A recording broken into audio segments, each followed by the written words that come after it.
ورحم اللہ من قرأ الفاتحہ.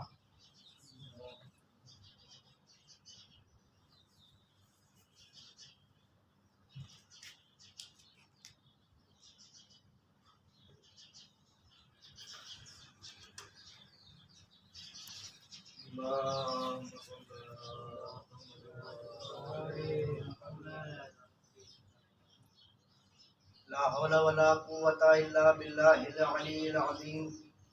أعوذ بالله من الشيطان الرجيم. بسم الله الرحمن الرحيم. الحمد لله الذي هدانا لهذا وما كنا لنهتدي لولا أن هدانا الله. لقد جاءت رسل ربنا بالحق. الصلاة والسلام وتحية والإكرام.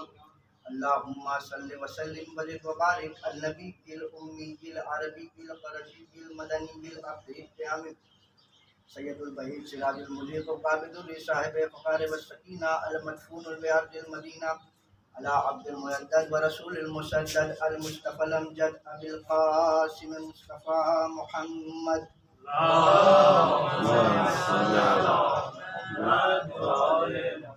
وعلى اہل بیتہ الطیبین الطاہرین المعصومین المنتجبین المنتخبین سیما بقیۃ اللہ العظم فی الارضین ولعنت اللہ علی اعدائهم اجمعین.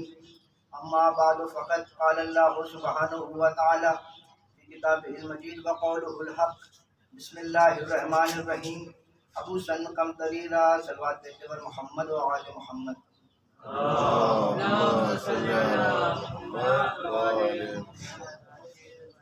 عزیزان گرامی، یہ عشرۂ مجالس کا سلسلہ جاری ہے اور آپ مسلسل مجھ سے بہتر خطیب، مجھ سے بہتر عالم دین کو سماعت فرما رہے ہیں اور انشاءاللہ یہ سلسلہ جاری رہے گا اور مجھ سے بہتر عالم دین اور مجھ سے بہتر ذاکر آپ کی خدمت میں حاضر ہوں گے. مجھے 30 منٹ کا ٹائم دیا گیا ہوا ہے اور میں اپنے مطالب کو اسی درمیان میں پیش کروں گا. ہماری مجلسوں کا جو عنوان ہوتا ہے وہ اصلاحی ہوتا ہے اور اصلاحی پیغام پہنچائے جاتے ہیں اور ہونا بھی اصلاحی پیغام چاہیے کہ جسے قوم کی سب سے زیادہ ضرورت ہو. تو پیغام یہ ہے کہ اگر شیعت کو کوئی چیز تقویت بخش سکتی ہے یا کوئی چیز طاقت دے سکتی ہے تو وہ 3 چیزیں ہیں. ایک مرجعیت ہے، ایک عزاداری ہے اور ایک ولایت ہے. اگر کوئی شخص، اگر کوئی انسان دشمن کے وار سے یا دشمن کے حملے سے بچنا چاہتا ہے تو یا تو اسے ولایت کے قلعے میں حفاظت ملے گی، یا تو اسے مرجعیت کے قلعے میں حفاظت ملے گی، یا تو اسے عزاداری کے قلعے میں حفاظت ملے گی. بے شک بے شک. ہمارے یہاں عزاداری کے طرفدار بہت سے مل جائیں گے، ہمارے یہاں ولایت کے نعرے لگانے والے بہت سے مل جائیں گے، مگر کچھ افراد کی زبان مرجعیت پہ آ کے اٹک جاتی ہے، رک جاتی ہے. یاد رکھیے، اگر کوئی شخص، اگر کوئی انسان ان تینوں چیزوں میں سے کسی ایک کا بھی منکر ہو جاتا ہے یا کسی ایک کا بھی انکار کر دیتا ہے تو خدا کے سامنے وہ غدار ہو سکتا ہے، عزادار نہیں ہو سکتا. صلوات دیتے پر محمد و آل محمد پر.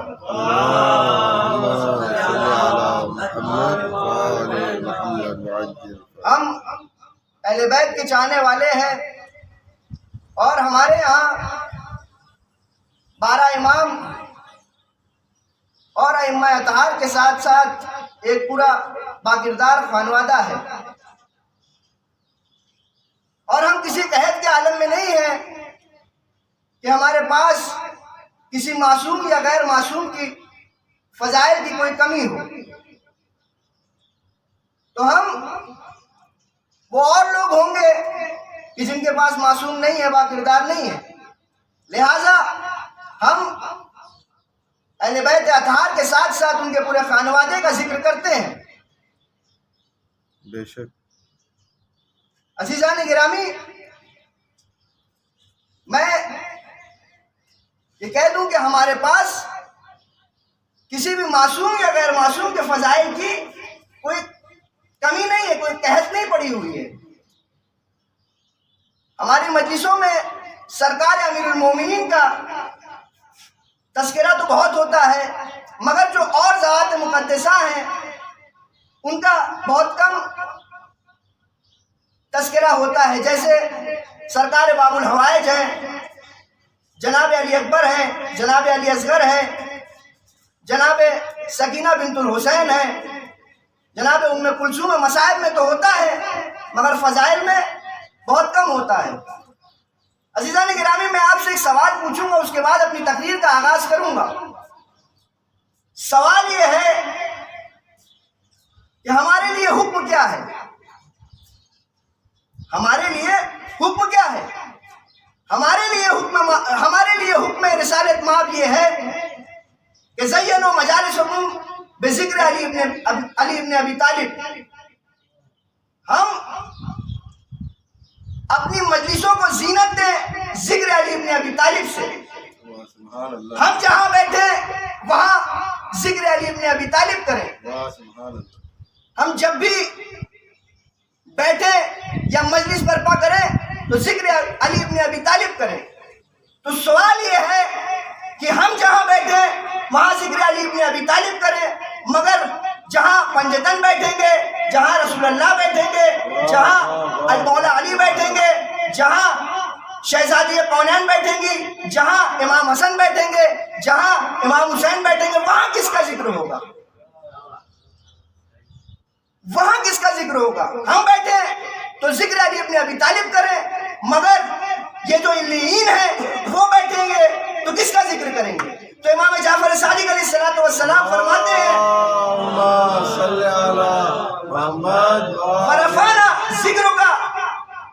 ورفعنا ذکرک آل علیین۔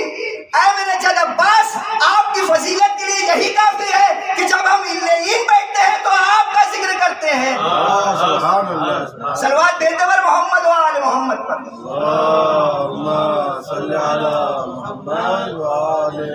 جب ہم اہل بیت بیٹھتے ہیں تو آپ کا ذکر کرتے ہیں، سرکار باب الحوائج کا ذکر کرتے ہیں۔ میں مولائیوں کے مجمع میں ایک جملہ کہہ دوں کہ ذکر مولا عباس اتنا بلند ہے کہ بلند لوگوں کے درمیان میں ہوتا ہے۔ صلوات بھیجتے ور محمد و آل محمد پر۔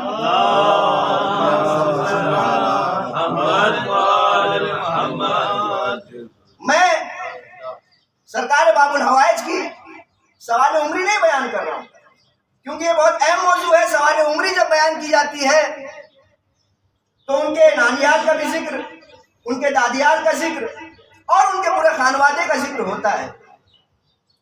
مگر اس سے پہلے میں آپ حضرات کی خدمت میں عرض کر دوں تاکہ آپ کے ذہنوں سے وہ بات نکل جائے کہ جب بھی یہ غیر معصوم، جیسے کہ میں نے خدمت میں عرض کیا کہ جب بھی مولا عباس یا جناب زینب یا جناب علی اکبر یا جناب علی اصغر یا جناب سکینہ بنت الحسین ان کا ذکر ہوتا ہے تو اغیار وہ کیا ان کی معرفت رکھیں گے۔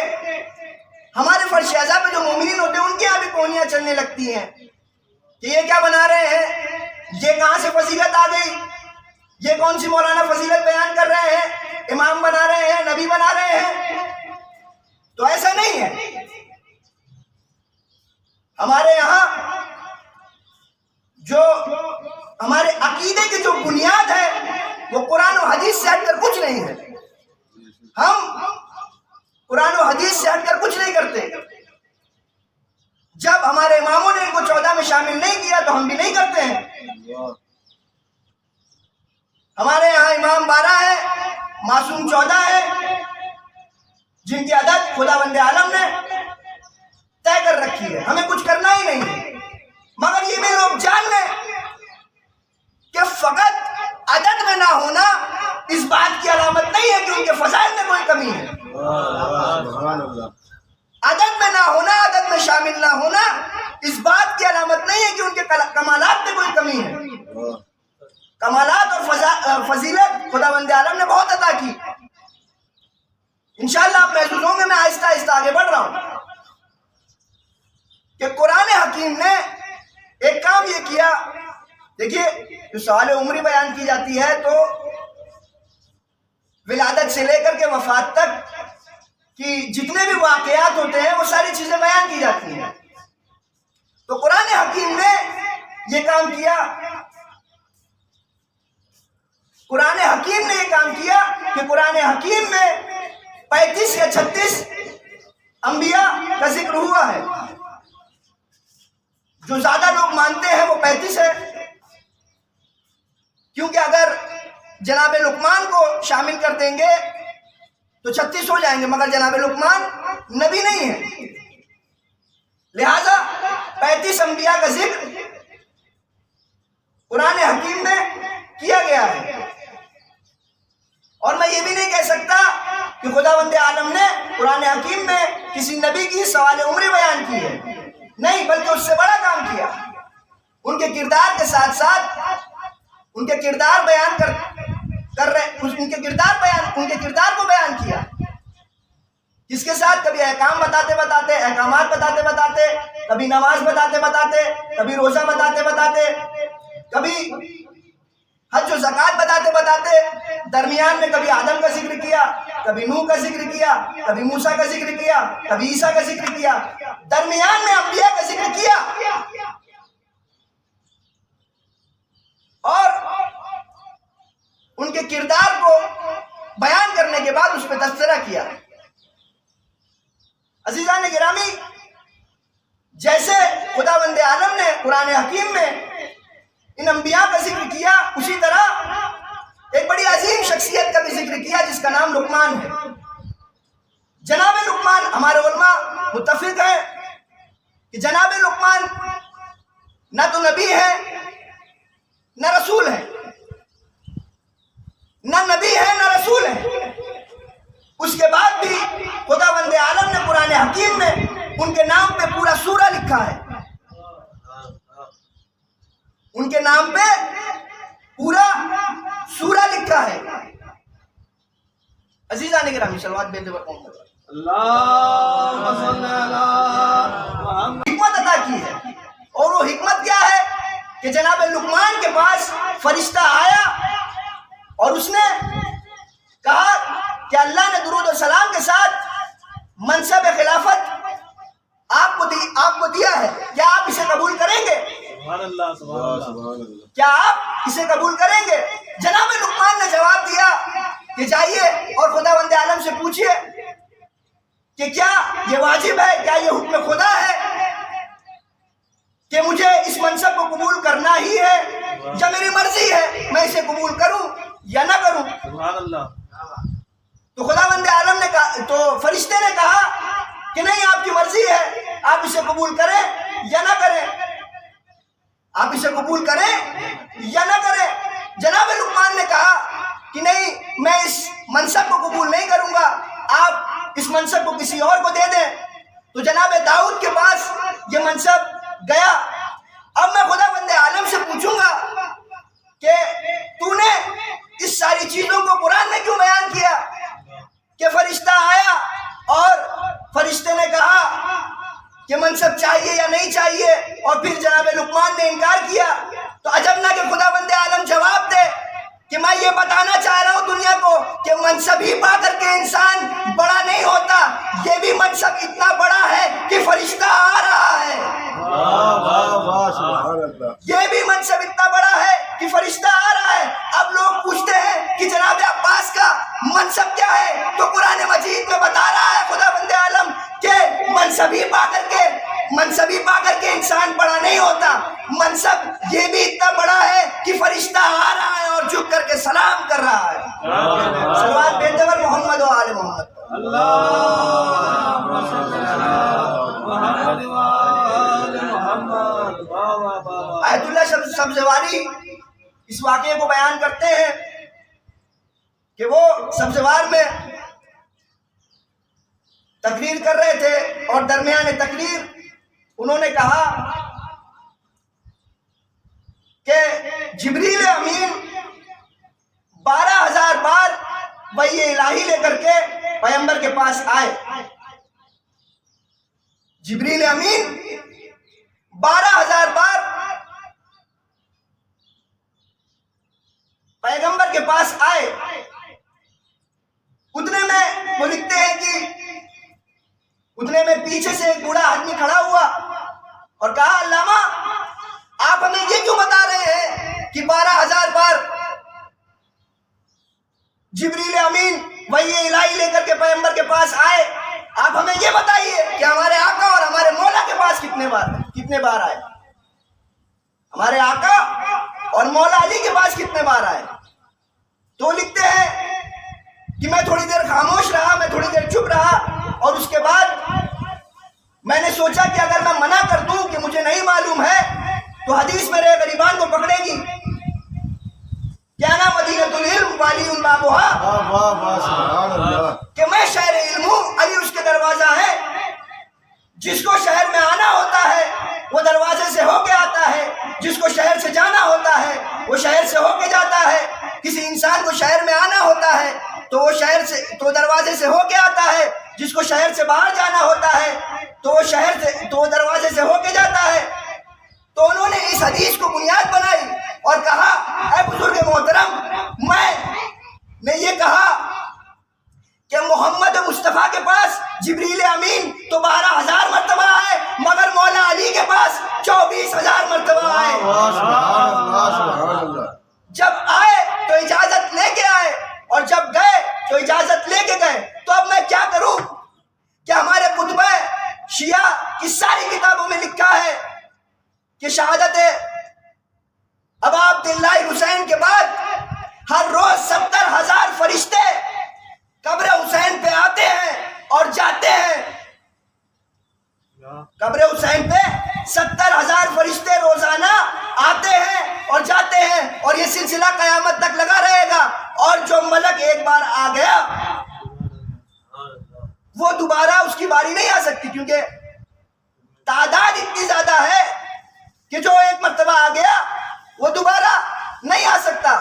تو اب میں کیا کروں کہ میرے مولا عباس کے جتنے القاب ہیں 120 القاب، اس میں سے ایک القاب یہ بھی، ایک لقب یہ بھی ہے کہ وہ باب الحسین ہے، وہ باب الکربلا ہے، وہ باب الحسین ہے، وہ باب الکربلا ہے، وہ باب الحسین ہے، وہ باب الکربلا ہے۔ امام جناب مولا عباس کا نام دروازہ حسین ہے، دروازہ کربلا ہے، دروازہ حسین ہے، دروازہ کربلا ہے۔ تو جیسے محمد مولا علی کے بغیر کوئی محمد تک نہیں پہنچ سکتا، اسی طرح مولا عباس کے بغیر کوئی حسین تک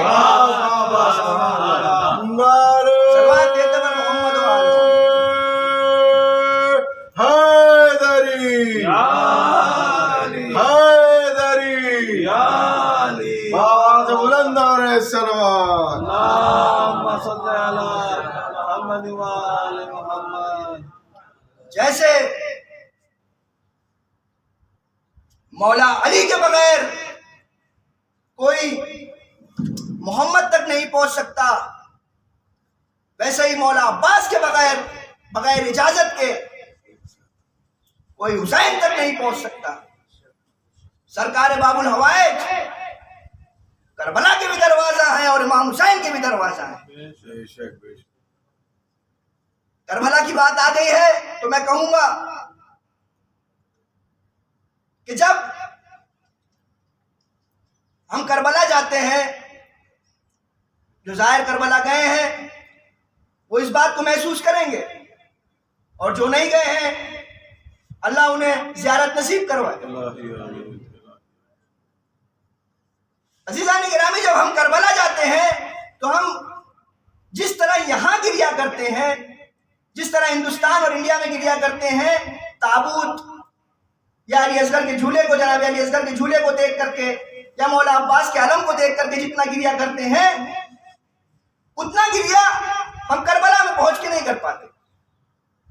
جو گئے ہیں وہ محسوس کریں گے اس بات کو، اور میں نے بھی محسوس کیا کہ جب ہم وہاں پہنچتے ہیں تو ہم اتنا گریا نہیں کر پاتے جتنا سوچ کے یہاں سے جاتے ہیں کہ وہاں جانے کے بعد یہ عالم ہوگا اور وہ عالم ہوگا۔ تو جب میں نے یہ حدیث سنا تو دل کو سکون ملا اور دل مطمئن ہوا، اور ہم سوچتے بھی تھے کہ کیا ہماری زیارت قبول نہیں ہوئی، ہم گریہ نہیں کر پا رہے ہیں؟ تو میں نے جب یہ حدیث سنا تو دل کو سکون ملا۔ تو حدیث یہ ہے کہ مطلب جب اگر کوئی شیعہ، آپ محسوس کریں، اگر کوئی شیعہ مقام علی اصغر کو دیکھ لے یا جناب مقام جناب علی اکبر کو دیکھ لے یا مقام امام حسین کو دیکھ لے، ٹلہ زینبیہ کو دیکھ لے، تو کیا وہ انسان زندہ رہ سکتا ہے؟ وہ وہیں رو رو کے مر جائے گا، وہ گریہ کر کر کے وہی مر جائے گا۔ تو زوار امام حسین کے لیے انتظام کیا گیا کہ وہ اپنے گھر، اپنے وطن صحیح سلامت واپس چلے جائیں۔ جب کوئی زوار کربلا میں آتا ہے تو جب امام حسین علیہ السلام آواز دیتے ہیں، میرے بھائی عباس، میرا زوار آ رہا ہے، اور مولا عباس جاتے ہیں اس زوار کے پاس اور اپنے سینے سے لگا کر کے اس کو کس کے دباتے ہیں تاکہ اس کا دل میں صبر آ جائے اور اس کے دل میں تحمل آ جائے، صبر آ جائے کہ وہ اپنے وطن صحیح سلامت پہنچ جائے۔ اب غور کیجئے، ہم لوگ ہاتھ رکھ کر کے وہ کام نہیں کر پاتے جو جناب عباس ہاتھ کٹوا کے کر رہے ہیں۔ صلوات بھیجتے پر محمد و آل محمد پر۔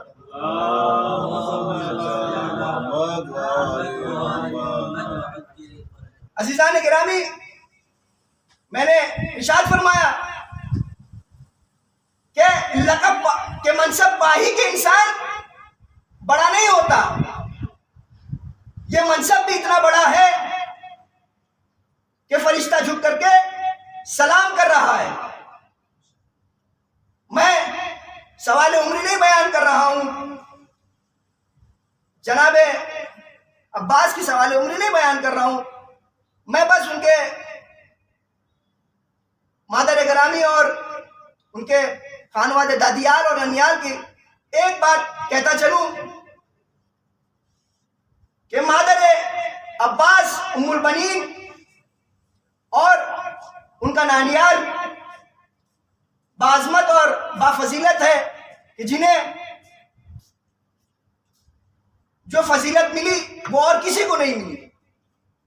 سنیے گا، جو انہیں فضیلت ملی وہ اور کسی کو نہیں ملی۔ جتنے بھی ازواج مقدسہ آل محمد کے گھر میں دلہن بن کر کے آئیں، جتنے بھی ازواج مقدسہ اہل بیت کے گھر میں آئیں، ان سب کی آرزو تھی، ان سب کی تمنا تھی، ان سب کی خواہش تھی کہ وہ ان کا اس گھر سے رشتہ ہو جائے۔ میں جناب خدیجۃ الکبریٰ سے لے کر کے جناب نرجس خاتون تک کہہ رہا ہوں کہ سب کی یہ خواہش تھی، یہ تمنا تھی، یہ طلب تھی کہ ہمارا اس گھر سے رشتہ ہو جائے۔ فقط یہ فضیلت مادر عباس کو ملی ہے کہ علی یہ چاہ رہے ہیں، علی کی یہ تمنا ہے، علی کی یہ خواہش ہے کہ وہ ہمارے گھر میں آئے۔ صلوات بھیجتے پر محمد و آل محمد پر۔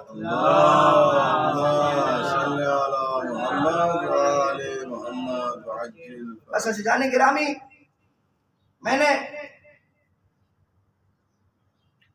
رحمت کو تمام کیا۔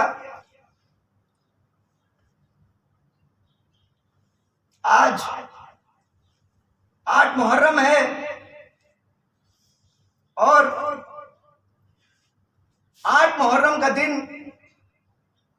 مصائب ابو الفضل العباس سے منسوب ہے، اسی لیے میں نے چاہا کہ میں کچھ باتیں ابو الفضل العباس کے سلسلے میں عرض کروں، اور میں نے کی۔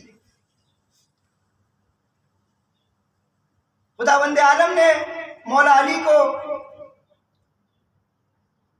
چاند سا بیٹا عطا کیا کہ وہ ایسا چاند کہ جس میں گہن نہیں لگتا، ایسا چاند کہ جس میں گہن نہیں لگتا۔ آپ کربلا جائیں گے تو دیکھیں گے کہ جہاں امامت کا سورج چمک رہا ہے وہیں وفا کا چاند بھی چمک رہا ہے۔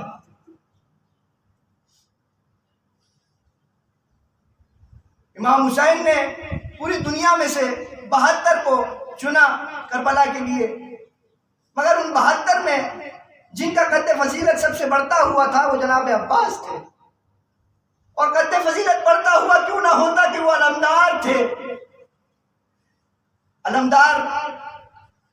علمدار نے مولا عباس نے ایک ایک کو میدان جنگ میں بھیجا۔ جب کوئی نہ رہا تو مولا عباس سر کو جھکائے آتے ہیں امام حسین کے پاس کہ اے آقا اب مجھے بھی اجازت دیجئے۔ امام حسین نے کہا تم تو میرے لشکر کے علمدار ہو، تمہیں میں کیسے اجازت دے دوں؟ جناب عباس نے ایک مرتبہ دائیں دیکھا، ایک مرتبہ بائیں دیکھا، اور امام حسین سے فرماتے ہیں اے آقا ذرا یہ بتا دیجئے کہ وہ لشکر کہاں ہے کہ جس کا میں علمدار ہوں؟ وہ لشکر کہاں ہے کہ جس کا میں علمدار ہوں؟ مولا عباس کو اجازت نہیں ملتی ہے، مولا عباس اجازت مانگتے رہتے ہیں مگر لڑنے کی اجازت نہیں ملتی ہے۔ کربلا میں مولا عباس میں اور باقی شہداء میں یہی فرق ہے کہ سب کو لڑنے کی اجازت ملی مگر مولا عباس کو لڑنے کی اجازت نہیں ملی۔ کوئی پانی تک نہیں پہنچا مگر میرا مولا پانی تک پہنچ کے واپس آ گیا، پانی کو نہیں پیا۔ بس عزیزوں ارباب اعضاء، مولا عباس کو اجازت نہیں ملتی ہے۔ مولا عباس چاہتے ہیں کہ انہیں کسی طرح سے اجازت مل جائے مگر اجازت نہیں ملتی ہے۔ بس مولا عباس کی مشکل کشا کی پوتی نے کی ننھے ننھے ہاتھوں سے مشک سکینہ کو لیے آ گئی۔ اے چچا الاتاش، بس یہ منظر امام حسین دیکھ رہے ہیں، سر کو جھکایا، آواز دیا ہے میرے بھیا عباس تمہیں جنگ کی اجازت تو نہیں ملے گی مگر ان بچوں کے لیے کوئی سبیل کا انتظام ہو جائے تو کر دو۔ مولا عباس نے ننھے ننھے ہاتھوں سے مشک سکینہ کو لیا، گھوڑے پہ سوار ہوتے ہیں۔ اب میں کہوں گا دستے ادب چھوڑ کے اے مولا عباس، اے میرے آقا آپ جا رہے ہیں تو جائیے مگر عصر عاشور کا منظر یاد رہے کہ جب حسین تنہا ہوں گے آواز دے رہے ہوں گے اینا اینا علی اکبر، اینا اینا قاسم، اینا اینا حبیب، اینا اینا المسلم، اینا اینا العباس۔ ارباب اعضاء، خدا آپ کو کسی غم میں نہ رلائے سوائے غم امام حسین کے۔ مولا عباس چلتے ہیں نہر کی طرف اور لشکر کو چیرتے ہوئے چلتے ہیں، نیزے سے وار کرتے ہیں اور لشکر کو چیرتے ہوئے چلتے ہیں، نہر میں اترتے ہیں اور مشک سکینہ کو بھرا اور ایک مرتبہ چلو میں پانی کو لیا، پینے کے لیے نہیں عزیزان گرامی، بس یہ بتانے کے لیے کہ قبضہ باقی ہے، اور چلو سے پانی کو پھینک دیتے ہیں۔ مشک سکینہ کو دوش پہ رکھا اور خیمے کی طرف روانہ ہونا چاہتے ہیں۔ عزیزان گرامی ارباب اعضاء، آپ دعا کیجئے کہ مشک سکینہ خیمے میں چلی جائے، مشک سکینہ خیمے تک پہنچ جائے۔ مشک سکینہ کو دوش پہ رکھا، سوار ہوئے اور خیمے کی طرف روانہ ہوئے۔ لشکر گھیرے بنا رہا تھا، مولا عباس لشکر کو توڑ رہے تھے، مولا عباس لشکر کو توڑ رہے تھے کہ راوی لکھتا ہے کہ میں نے خود سنا کہ شمر ملعون کہتا ہے ارے یہ کمرے بنی ہاشم ہے، یہ کمرے بنی ہاشم ہے، یہ مولا یہ علی کا بیٹا ہے، اس پہ ایسے قابو نہ کیا جائے گا۔ ارے کوئی اسے دھوکے سے مارے، ایک لائن آگے بڑھا، دائنے بازو کو قلم کیا، ایک دوسرا لائن آگے بڑھا، بائیں بازو کو قلم کیا، دانتوں میں مشک سکینہ کو دبایا، ایک تیر آیا مشک سکینہ پہ لگا، عباس کی آس ٹوٹ گئی، عباس کی آس ٹوٹ گئی، اسی پہ سمجھ نہ سکے، زمین پہ آئے، آواز دی السلام علیکہ یا ابا عبداللہ، امام حسین نے کمر کو تھاما، آواز دی ہے میرے بھائی عباس تمہارے بعد میری کمر ٹوٹ گئی۔ ارباب اعظم خدا آپ کو کسی غم میں نہ رلائے سوائے غم امام حسین کے۔ عاشور کا دن گزر گیا، ارباب اعظم گریا کر لیجئے، بس 2 دن بچا، بس فقط 2 دن بچا ہوا ہے۔ عاشور کا دن گزرا، 11ویں محرم آئی اور دشمن کا لشکر اسیر کر کے کوفہ لے جانے آ گیا۔ جناب زینب نے کہا خبردار، ہم اہل بیت ہیں، ہمیں ہاتھ لگانے کی ضرورت نہیں ہے، ہم خود سوار ہو جائیں گے۔ جناب زینب نے کہا اے ام لیلا آؤ، کیا ہوا علی اکبر نہیں ہے، یہ زینب تمہیں سوار کرے گی، کیا ہوا علی اکبر نہیں ہے تو یہ زینب تمہیں سوار کرے گی۔ اے ام فروہ آؤ، کیا ہوا کہ جب قاسم نہیں ہے یہ زینب تمہیں سوار کرے گی۔ ساری بیویوں کو سوار کر دیا، جب کوئی نہ رہا تو جناب زینب نے ایک مرتبہ دائیں دیکھا، ایک مرتبہ دائیں بائیں دیکھا اور ایک مرتبہ دریا کی طرف رخ کیا۔ اے میرے بھائی عباس، اے میرے بھائی عباس، جب مدینے سے چلے تھے تو بڑی شان و شوکت سے سوار کیا تھا۔ ہاں یہ زینب بن بھائی کے انا للہ و انا الیہ راجعون رضن بقضائہ و تسلیما لامرہ۔ بار الہ ہماری اس مختصر سی مجلس کو قبول فرمائے۔ بار الہ جو بیمار ہیں انہیں شفا کامل و عاجل عنایت فرمائے۔